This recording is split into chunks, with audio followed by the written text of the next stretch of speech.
Now, viewers, amidst the ongoing tension over the court-ordered survey of the Sambhal Jama Masjid, there is another significant and a big development. A petition now has been filed in a local court in Rajasthan's Ajmer. Now, this claims that the Ajmer Dargah is actually a Shiva temple. This petition was filed in September. It seeks permission now from the court to be able to start prayers at that spot again. So what the court has done is that it has issued notices to the Archaeological Survey of India, the Ajmer Dargah Committee and the Ministry of Minority Affairs, and the plaintiff Vishnu Gupta has demanded that this Dargah be declared now as a Sankat Mochan Mahadev temple. His plea also includes requesting an Archaeological Survey of India-led survey to uncover the site's historical and religious roots. Gupta, remember, is also pushing now for the cancellation of any current registrations linked to the Dargah. He's also advocating for Hindus to be granted the right to worship at this very contested location. Times Now's group editor-in-chief Navika Kumar Alia has spoken to both the petitioner, that is Vishnu Shankar Jain, and Sayyid Nasruddin Chishti, who's a successor to the Ajmer Dargah. Listen in to what both sides have to say.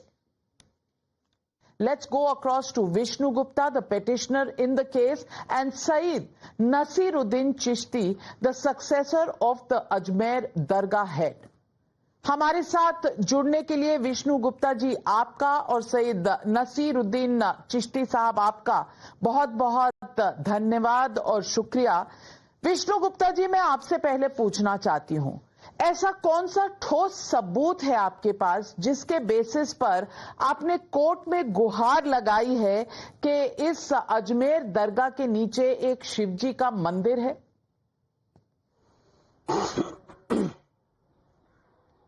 ऐसा है, हमारे पास बहुत सारे साक्ष्य हैं और कई साक्ष्य हमने माननीय अदालत के समक्ष भी पेश करे हैं, और जिसमें कि एक मुख्य साक्ष्य है हरबिलास सारदा जी की बुक। हरबिलास सारदा जी अपने आप में बहुत ही रेपुटेटेड व्यक्ति थे वहाँ के, और ये 1890 की बात है। 1890 में वो म्यूनसिपालिटी के चीफ कमिश्नर थे। उसके बाद वो अजमेर में सेशन जज भी रहे। जब म्यूनसिपालिटी के चीफ कमिश्नर रहे उस दौरान उन्होंने बहुत सारी जगहों का दौरा किया होगा, जैसा कि उस जो किताब उन्होंने लिखी है उस किताब में उल्लेख किया। उन्होंने बताया, बुलंद दरवाजे के बारे में बताया, और जो दरगाह है, दरगाह के ऊपर जो स्ट्रक्चर वगैरह जो बना हुआ है ऊपर जो आप देख रहे हैं, उसके बारे में भी उन्होंने बताया कि वो हिंदू और जैन मंदिर के टूटे हुए अवशेष जो है उससे बनाया गया है। और साथ ही साथ शिवलिंग जो है वो नीचे जो तहखाना है उसमें शिवलिंग हुआ करता था। और उसके बाद जो पीछे जो झरना है ना, आप देखोगे वहां पे जहां भी शिवलिंग होता है वहां तालाब, नदी या यमुना, कुछ ना कुछ पानी जरूर होता है, जो सिमट के थोड़ा अब धीमे धीमे सिमट रहा है। तो मैं यही है, उन सारे साक्ष्यों को हमने माननीय अदालत के समक्ष। किताब तो 1890 की है, आपको 2024 में इस किताब के बारे में क्यों याद आया? ये सवाल पूरा देश पूछ रहा है। जी, मैं अब जवाब देता हूँ। ऐसा मथुरा और काशी का भी आप देखोगे, उसमें एक एक पिटीशन मेरी है, जिसको 2-2 साल हो गए हैं, करीब 2-3 साल हो गए हैं। मथुरा में जो सर्वे हुआ है वो मेरी पिटीशन पे, सर्वे का आदेश हुआ है मेरी पे, और ज्ञान वापी में भी एक पिटीशन है, वो मेरी चल रही है 18 पिटीशन में से। और यहाँ मैं इतना ही ये कहना चाहता हूँ, देर आए दुरुस्त आए।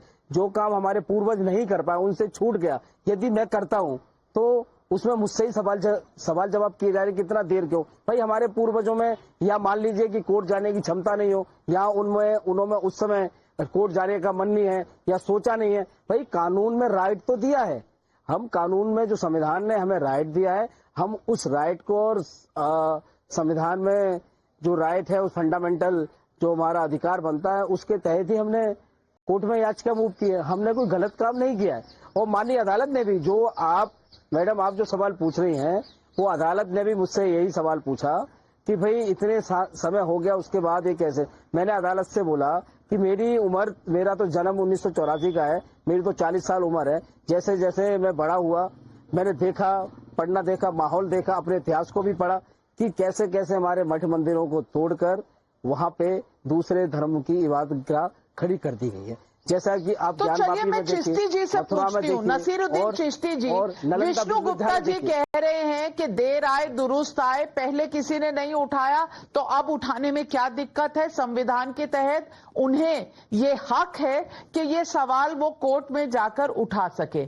आप जवाब दीजिए, क्या आप इस बात से कभी भी वाकिफ होंगे कि यहाँ संकट मोचन महादेव मंदिर था अजमेर दरगाह पे? देखिए, पहले तो मैं आपसे एक बात क्लियर कर दूं, माफी चाहता हूं, मैं किसी का जवाब देने के लिए यहाँ नहीं बैठा हूं, ना मैं इनसे कोई आर्गुमेंट करना चाहता हूं। मैं आपकी बात का जवाब जरूर दे दूंगा। देखिए, न्यायालय में जाने का अधिकार सबको है, भारत का संविधान है, कोई भी जा सकता है, न्यायिक प्रक्रिया है, न्यायालय में बात करते हैं और उसकी सुनवाई होती है, पार्टीज को नोटिस दिया जाता है, प्रक्रिया है, उसके बाद में एविडेंस होते हैं, बहुत लंबी प्रक्रिया, उसके बाद में अंतिम निर्णय आता है। लेकिन इतिहास की जो बात यहाँ की जा रही है, गरीब नवाज की बारगाह का इतिहास कोई 100-200 साल का नहीं है, 850 साल का है। आप 1195 के आसपास तशरीफ लेकर आए, 1236 में आपका विशाल हुआ, उसके बाद से लेकर अब तक जितने राजा हुए, राजपूत राजा, मराठा और दीगर, वो सब इस बारगाह से जुड़े रहे और सब आते रहे, सबका कहीं ना कहीं जुड़ाव इस बारगाह से रहा। तो उनके दिलों में नहीं आई बात, वो तो अपनी अकीदत का नजराना बहुत अकीदत के साथ यहाँ पेश करते थे, बारगाह में हाजिर होते थे। हमारी बारगाह में जो गरीब नवाज के मजार के चारों तरफ रेलिंग लगी हुई है चांदी की, वो जयपुर महाराज की चढ़ाई हुई है। तो वो तो बहुत बड़े बड़े मतलब महान राजा गुजरे हैं, उनके दिमाग में ये बात नहीं आई, इन्हीं के दिमाग में आ गई है। और जो हरिविलास शारदा जी की किताब के बारे में जिक्र कर रहे हैं 1910-1912 में जो आई है, वो किताब कोई ऑथेंटिक किताब नहीं है। हरिविलास शारदा जी कोई हिस्टोरियन नहीं थे, कभी भी हिस्ट्री लिखी जाती है तो उस हिस्ट्री के अंदर बाकायदा राइटर कोट करता कि मैंने फला फला रेफरेंस डालता कि फला फला से मैंने ये वर्जन लिया है। वो कहाँ लिखा उसके अंदर? कहीं नहीं लिखा है। अब हिस्ट्री की आप बात करते हैं तो एक एनसाइक्लोपीडिया ऑफ ब्रिटेनिका एक बुक है, 1716 में पब्लिश हुई, उसमें अजमेर दरगाह की हिस्ट्री लिखी हुई है, कहीं मंदिर होने का जिक्र नहीं है। 1829 में कवंडस रिपोर्ट, जो कवंडस थे चीफ सेक्रेटरी, चीफ यहाँ पर अजमेर मेरवाड़ा अपॉइंट हुए थे चीफ कमिश्नर, उन्होंने अपनी पूरी दरगाह की हिस्ट्री लिखी, उसमें कहीं जिक्र नहीं है। कर्नल जेम्स टॉट, जिन्होंने टॉट्स ऑफ राजस्थान बुक लिखी, उसमें गरीब नवाज की बारगाह का जिक्र है, कहीं जिक्र नहीं है। 1947 में हमारी दरगाह का एक विवाद चला, Privi council AIR 1947 Privi council page number 1 पे है, उस दरगाह की हिस्ट्री लिखी, कहीं जिक्र नहीं है।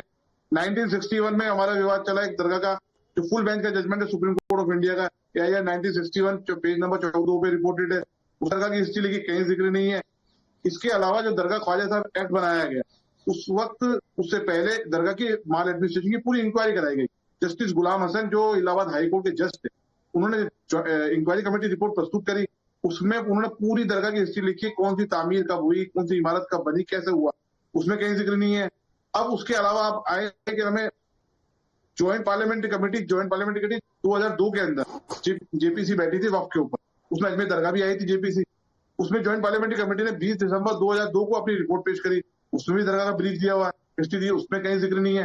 इस किताब की क्या ऑथेंटिसिटी इस किताब की बुनियाद पर चलेगा? ठीक है, कोर्ट जाने का आपको अधिकार है, चलिए, किताब की ऑथेंटिसिटी नहीं है, लेकिन कोर्ट में मामला गया है तो इस देश में आर्कियोलॉजिकल सर्वे ऑफ इंडिया है, क्या उसे नहीं एक बार देख लेना चाहिए? अगर मुद्दा उठा है तो मुद्दे को रिजॉल्व नहीं होना चाहिए। कानूनी प्रक्रिया का जवाब कानूनी प्रक्रिया से दिया जाएगा। अभी इसमें हमें तो पार्टी बनाया नहीं है। मैं आपके सामने जो बैठा हूँ Syed Naseeruddin Chishti, being a successor of the spiritual head of Ajmer dargah और being a one of the lineal descendant of Khwaja Sahab, हमें इसमें पार्टी नहीं बनाया गया और हम हमारे वकीलों से राय लेंगे अगर हमें पार्टी बनना है नहीं बनना है, सोसाइटी में शामिल होना नहीं होना है, तो हमें जो भी लीगल ओपिनियन, एक्सपर्ट ओपिनियन मिलेगी हम उसका मुकाबला करेंगे। न्यायालय में वाद प्रस्तुत भी होते हैं, खारिज भी होते हैं। तो अब न्यायालय की प्रक्रिया शुरू हुई है, अभी बहुत इनिशियल स्टेज है, अभी से तरह की बातें बनाना वो सही नहीं है। और लेकिन हाँ, ये जो परिपाटी डाल दी जा रही है कि हर इंसान आ रहा है, खड़ा हो रहा है और किसी मस्जिद पे कभी क्लेम कर रहा है कि मंदिर है, कभी किसी दरगाह पे क्लेम कर रहा है, ये बहुत गलत, ये समाज को बांटने की बात की जा रही है और देश को गलत दिशा में ले जाने की बात की जा रही है। ये हमारे देश हित में नहीं है। आप कब तक धार्मिक मामलात में लड़ते रहेंगे, मंदिर मस्जिद के विवाद पे लड़ते रहेंगे?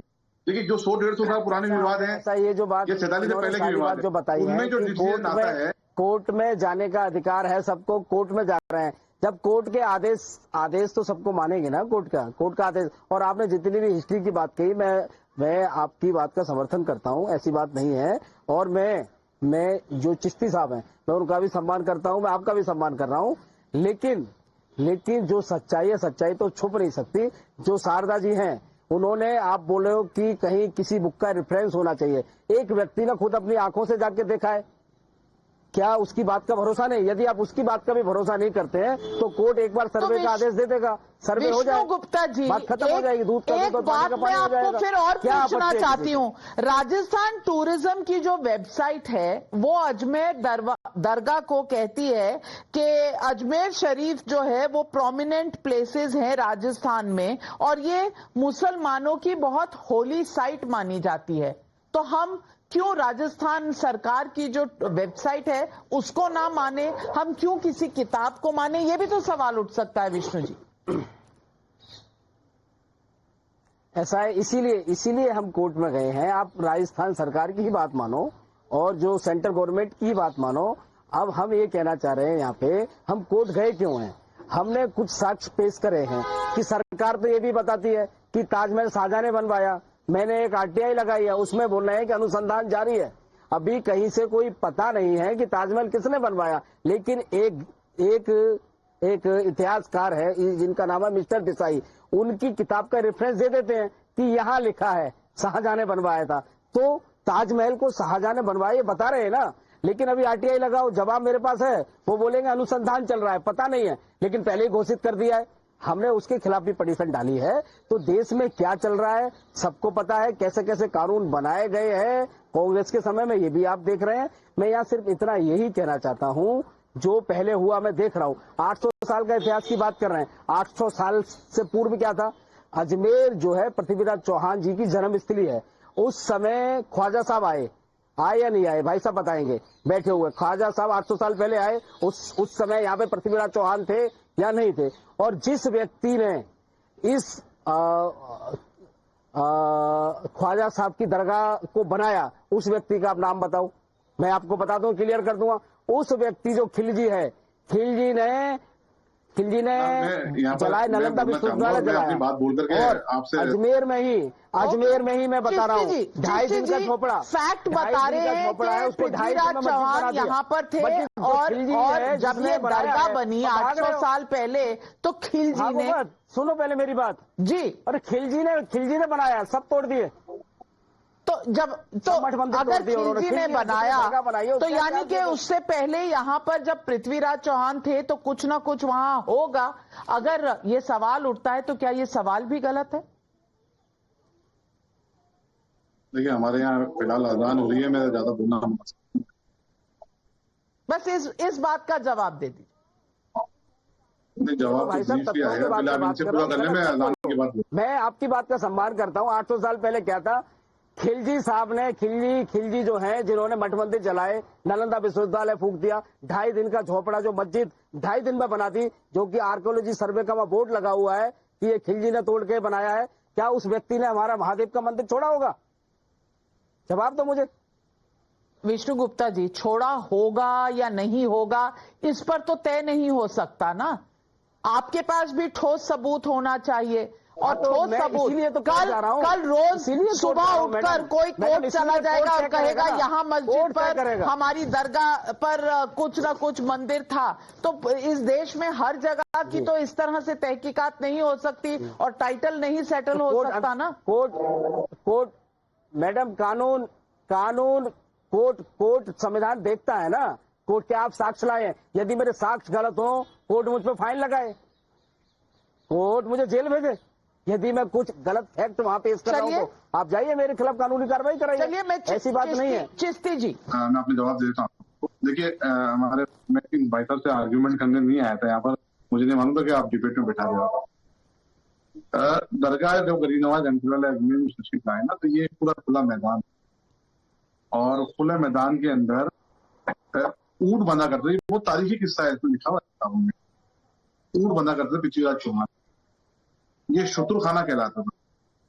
पूरा खुला एरिया था। बाद में समय समय पे तामीरात हुई है, समय समय पे यहाँ पर इमारतें बनी है, लेकिन अब आप कहते हैं किसने बनाया, किसने, कभी आप मुगलों से जोड़ देते, कभी किसी गरीब नवाज का दौर 1236 का है रहा, मुगल आए 1526 में, ना बनाया और किसने? 800 साल के अंदर कई बड़े बड़े राजा रजवाड़े आके गए, स्थापना तो की होगी, किसी ने ऐतराज नहीं करा। इन साहब को ऐतराज हो गया। आपको ये तो पता होगा ना, मुझे आप ये तो बता दो, आपको ये तो पता होगा कि अजमेर दरगाह बनाई किसने थी, स्थापना किसने की पहली बार? मुझे सब कुछ पता है, मैं कोर्ट में दूंगा आपकी बातों का जवाब। अगर मुझे देना होगा तो मैं यहाँ नहीं दूंगा जवाब। उसने ये चढ़ाया, उसने मैं आपकी जो एंकर है मैं उनसे निवेदन कर रहा हूँ, मैं आपसे डिबेट कर रहा हूँ, मुझे बता किसी से करना नहीं आया, बात नहीं कर रहा। मुझे आप फ्री करें ज्यादा बेहतर है। लेकिन अगर ये दलील दी जा रही है कि पृथ्वीराज चौहान के समय में खिलजी ने आकर तोड़कर बहुत सी चीजें बनाई, तो इसका जवाब यहाँ पहले क्या था? इसके कोई साक्ष्य आपके पास है? आपके पास है कोई साक्ष्य? और तो खिलजी देखिए, मैं उनकी फाइट की बात नहीं कर रहा। विष्णु गुप्ता जी, अब आप एक मिनट उनका जवाब तो सुन लीजिए। विष्णु गुप्ता जी, एक मिनट जवाब सुनिए। देखिए अगर साक्ष्य की बात करते हैं तो ये सब चीजें मीडिया पे डिबेट करने की नहीं है। कानूनी प्रक्रिया है, कानून का इस्तेमाल किया गया है, तो कानून के तहत ही जवाब दिया जाएगा, देंगे। मैं मेहरबानी करके मेरे को आप आर्ग्यूमेंट में ना लें, मैं सिर्फ अपनी बात रखने आया हूँ यहाँ पर। जी रखिए। दरगाह या धार्मिक स्थल के बारे में जो आवाज उठाई जा रही है, देश हित में नहीं है, समाज के हित में नहीं है, हम गलत दिशा में जा रहे हैं। इसके ऊपर गवर्नमेंट ऑफ इंडिया को बाकायदा इंटरव्यूइंग करना चाहिए, एक गाइडलाइन जारी करनी चाहिए, या प्लेसेस ऑफ वर्शिप एक्ट है उसके अंदर इन्होंने एक नई निकाली है बात की, जो इफेक्टिव काम नहीं कर पाए कि आप सर्वे करा लिए। हम कहते हैं कि 47 से पहले जो विवाद चल रहे थे, 100-150 साल पहले के पुराने जो विवाद हैं धार्मिक स्थल को लेकर, उनमें जो न्यायालय का निर्णय आता है वो सबको मानना चाहिए और माना भी है। देखिए आप रोज नए विवाद खड़े कर देंगे तो फिर आप एक्सपेक्टेशन नहीं करें इस तरह की, ठीक है? रोज नए विवाद नहीं करते, अगर हम खड़े करते हैं तो भी गलत, आप इनके यहाँ से खड़ा होता है वो भी गलत। तो मेरा निवेदन ये है कि इन सब चीजों पर फुल स्टॉप लगना चाहिए, ये समाज के हित में नहीं है। हम हमारे आने वाली नस्लों को मंदिर मस्जिद का विवाद थोड़ी देते रहेंगे जिंदगी भर। लेकिन सुप्रीम कोर्ट में ये मामला प्लेसेस ऑफ वर्शिप एक्ट का दर्ज है। 2 साल से इस पर सुनवाई नहीं हुई है। आप चाहते हैं चिश्ती जी ये मामले एक बार में रिजॉल्व हों और सुप्रीम कोर्ट को इनकी सुनवाई करनी चाहिए? बिल्कुल, इस पे एक बार डिसाइड होना बहुत जरूरी है। देखिए अपने हिसाब से लोग बार इंटरप्रिटेशन कर रहे हैं लॉ का, इस पे एक बार स्पष्टीकरण आना बहुत जरूरी है। आए दिन कब तक कभी किसी मंदिर की तरफ इशारा हो रहा है, कभी किसी दरगाह की तरफ इशारा हो रहा है, ये इस पे फुल स्टॉप लगना जरूरी है। हिंदुस्तान की ये बारगाह जनाब ने तो जो करना था कर लिया, इन्होंने उनको कानूनी अधिकार था, करा अपना अधिकार, कुछ में कोई एतराज नहीं है। लेकिन आप सोचिए पूरी दुनिया में क्या मैसेज आता है इन सब चीजों? वर्शिप एक्ट में सुप्रीम कोर्ट फैसला सुना है कि जिसमें हमारे भी अधिकार सीमित रखे जाएं। सुप्रीम कोर्ट वर्शिप एक्ट में फैसला सुना है, लेकिन कोई भी सुप्रीम कोर्ट या कोई भी कानून हमारे फंडामेंटल राइट को वायलेट नहीं कर सकता। बिल्कुल, किसी का फंडामेंटल राइट वायलेट नहीं होना चाहिए, लेकिन सुप्रीम कोर्ट इस पर चुप क्यों है? बड़ा सवाल है। सवाल ये भी है, क्या ये मुद्दे रोज रोज नई जगह नए सवालों के साथ आने चाहिए? इस पर एक ही बार पूरी तरीके से डिबेट, और ये डिबेट आप सही कह रहे हैं टीवी चैनल्स पर नहीं, ये अदालतों में होने चाहिए, और इन बातों पर सुप्रीम कोर्ट का वर्डिक्ट आना चाहिए, क्योंकि रोज रोज इस तरह की बातें अगर उठती हैं तो बिल्कुल देश में शांति रहेगी क्या? ये बड़ा सवाल है। आज हमारे साथ जुड़ने के लिए सईद नसीरुद्दीन चिश्ती जी आपका और विष्णु गुप्ता जी आपका बहुत बहुत धन्यवाद। नमस्कार।